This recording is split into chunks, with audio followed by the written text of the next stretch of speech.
Breaking news अवां share कंदालूं। Supreme court article 63 ए बाबत दरख्वास्तुनि ते फुल कोर्ट ठाहिण बाबति फ़ैसिलो न करे सघी। अदालत पीपी ऐं चौधरी शुजात हुसैन जूं धुर बणिजण बाबति दरख्वास्तूं मंज़ूर करे वरितियूं आहिनि। चीफ जस्टिस जी सरबराही में 3 रुकनी बेंच फुल कोर्ट जोड़ण बाबति दरख्वास्त ते फ़ैसिलो ॿुधाए छॾियो आहे। चीफ जस्टिस उमर अता बंदयाल फ़ैसिलो ॿुधाईंदे चयो त पीपी ऐं चौधरी शुजात हुसैन जूं धुर बणिजण बाबति दरख्वास्तूं मंज़ूर कयूं वियूं आहिनि। Chief justice Umar Ata Bandial remarks में चयो त फुल कोर्ट बाबति फ़ैसिलो समूरियुनि धुरियुनि खे ॿुधण बैदि कयो वेंदो। चीफ जस्टिस चयो त आइन में तरमीम बाबति दरख्वास्तुनि ते फुल बेंच जोड़ी वई। खेनि आइनी मामलनि खे ॾिसणो आहे। सलाउद्दीन ऐं फारूक एच नाइक खे ॿुधी फ़ैसिलो कयो वेंदो।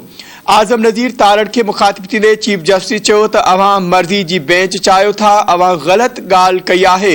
हुकूमत खे अहिड़ी ॻाल्हि सुहे नथी। चीफ जस्टिस चयो त वज़ीर आज़म जे केस बि 5 रुकनी बेंच ॿुधो हो। इन हवाले से वधिक तफ़सील मालूम कंदासीं। धरती टीवी इस्लामाबाद जो ब्यूरो चीफ नज़ीर चारण असां सां लाइन ते मौजूद आहे। जी नज़ीर, आगाह कजो, छा तफ़सील आहिनि इन हवाले सां? जी बिल्कुल, चीफ जस्टिस एजाजुल हसन जी सरबराही में 3 रुकनी बेंच पारां डिप्टी स्पीकर पंजाब तरफां रोलिंग ॾिनी वई ऐं उन ख़िलाफ़ दाख़िल दरख़्वास्त ते ऐं उन सां गॾोगॾु फुल कोर्ट ठहणु घुरिजे या न ठहणु घुरिजे उन हवाले सां दाख़िल दरख़्वास्तुनि ते जेकी केस ॿुधणी आहे उहा हिन वक़्तु बि जारी आहे। ऐं चीफ जस्टिस एजाजुल हसन वाज़ह तौर ते रिमार्क्स ॾिना त जेकॾहिं इहो मामिलो वधी वियो त पोइ असां फुल कोर्ट बि ठाहे सघूं था, पर असां इहो जेको आहे सो वाज़ह तौर ते चवणु चाहियूं था त जेकॾहिं असां फ़ैसिलो कंदासीं त उहो आइन ऐं कानून मूजिबि हूंदो। उन में जेको आहे सो कंहिं बि तरीक़े सां कंहिं बि क़िस्म जी जेको आहे सो कानूनी इनराफ़ी न कई वेंदी ऐं न ई जेको आहे सो कानून जी ख़िलाफ़ वर्ज़ी कई वेंदी।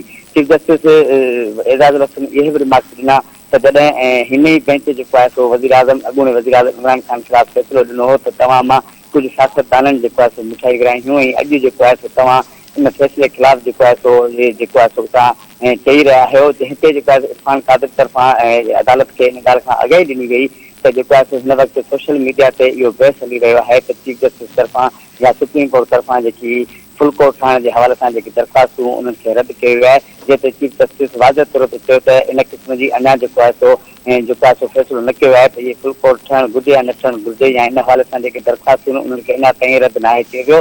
इन सिलसिले में जेके कानूनी घुर्जियूं आहिनि या कानूनी वज़ाहतूं आहिनि या जेको आहे जेके इन धुरियूं जेके इन में शामिल आहिनि उन्हनि जो मौक़ुफ़ जेकॾहिं न ॿुधो वेंदो इन हवाले सां कंहिं क़िस्म जो को फ़ैसिलो न कयो वेंदो।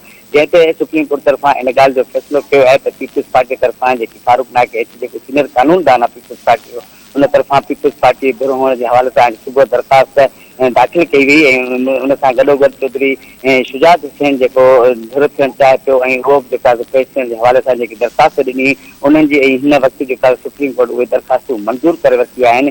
जंहिं ते जेको आहे चीफ जस्टिस चयो त असां इहो ई चाहियूं था कानून मूजिबि त जेको आहे जेके धुरियूं हिन केस में धुरियूं थियणु चाहिनि थियूं उन्हनि जा जेके वकील आहिनि उन्हनि जो मौक़ुफ़ ॿुधणु ज़रूरी आहे ऐं जेको आहे सो उन्हनि जे मौक़ुफ़ ॿुधण खां सवाइ कंहिंजे ख़िलाफ़ फ़ैसिलो न कयो वेंदो। पर चीफ जस्टिस इहो बि वाज़ह कयो त जेको आहे मां इहो ई चाहियां थो त जेको बि फ़ैसिलो हूंदो उहो आइन ऐं कानून मूजिबि थींदो ऐं जेको आहे सो जेकॾहिं फुल कोर्ट ठाहिण वारे मामले ते जेकॾहिं आख़िरी हद ताईं वियासीं फुल कोर्ट ठाहिण ते त असां वेंदासीं, पर असां चाहियूं था त जेके कानून मूजिबि जेके घुर्जियूं आहिनि उन्हनि जी कानून में कहिड़ियूं कहिड़ियूं शिकूं शामिल आहिनि या उन में जेको आहे कहिड़ियूं वज़ाहतूं हुजणु घुरिजनि इन हवाले सां चाहियूं था त जेके समूरी धुरियूं आहिनि उन्हनि जूं जेके दरख़्वास्तूं आहिनि उहे मंज़ूर कंदे उन्हनि खे पेश थी करे उहे बि रोस्टम ते आॾो अची करे पंहिंजो मौक़ुफ़ पेश करे सघनि था। जॾहिं त इरफान कादिर तरफ़ां जेको आहे सो इहो बार बार चए थो न त जेको आहे सो कुझु जेके आहिनि सो मीडिया सां लाॻापियल जेके इदारा आहिनि उहे जेके आहिनि ऐं सोशल मीडिया ते जेको आहे सो इहो ट्रेंड हली रहियो आहे ऐं इहो बहस हली रहियो आहे त सुप्रीम कोर्ट तरफ़ां